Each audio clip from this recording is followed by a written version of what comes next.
L'armée de terre, c'est une des rares armées au monde à réussir à remplir ses contrats de recrutement.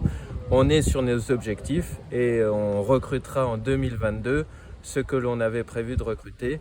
Donc chaque année, l'armée de terre, on recrute à peu près 15 000 jeunes engagés.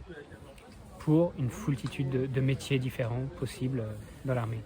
Exactement, l'armée de terre, c'est 16 grands domaines de spécialité et à l'intérieur de ces 16 grands domaines, il y a à peu près plus d'une centaine de spécialités différentes.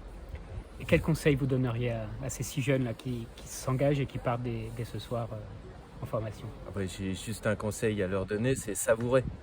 Il faut savourer parce qu'ils ont fait un excellent choix. Ils vont avoir une vie, une carrière faite d'aventures et surtout de fraternité humaine avec leurs camarades et ils vont découvrir ce que veut véritablement dire l'engagement collectif. Et dans un marché du travail tendu, on s'est tendu, l'armée arrive à continuer de séduire. Oui, alors c'est la particularité. Nous recrutons, l'armée de terre recrute entre 15 et 16 000 jeunes par an, de toutes spécialités, puisque nous avons 16 domaines de spécialité et puis 117 métiers. Donc chacun peut y trouver sa place et son engagement, le sens de son engagement. C'est effectivement tendu, comme ça l'est pour tous les secteurs, mais je pense que la vraie différence est qu'au-delà d'un métier, nous proposons également du sens. C'est-à-dire que les jeunes qui s'engagent, et encore une fois je reviens à cette clairière de Rotonde et à ce musée dans lequel nous avons signé, c'est vraiment le sens profond de l'engagement pour ces jeunes et le sens qu'ils veulent donner à leur vie. Voilà. De surcroît, on est dans un milieu militaire où on a ce que l'on appelle l'escalier social qui permet à chacun, alors ça suppose des efforts, mais qui permet à chacun de s'élever dans la hiérarchie. On parle d'escalier social dans l'armée de terre. Pourquoi? Parce que quand vous prenez l'ascenseur, vous ne faites pas d'effort, vous appuyez sur un bouton.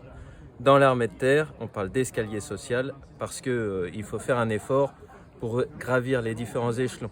Mais cet effort-là, on ne le fait pas seul. Parce que quand vous prenez un escalier, vous avez une rampe sur laquelle vous pouvez vous appuyer. Et la rampe sur laquelle nos jeunes camarades qui viennent de s'engager pourront s'appuyer, ce sont leurs encadrants, ce sont leurs chefs de section, leurs commandants d'unité qui vont les aider justement à gravir tous ces échelons.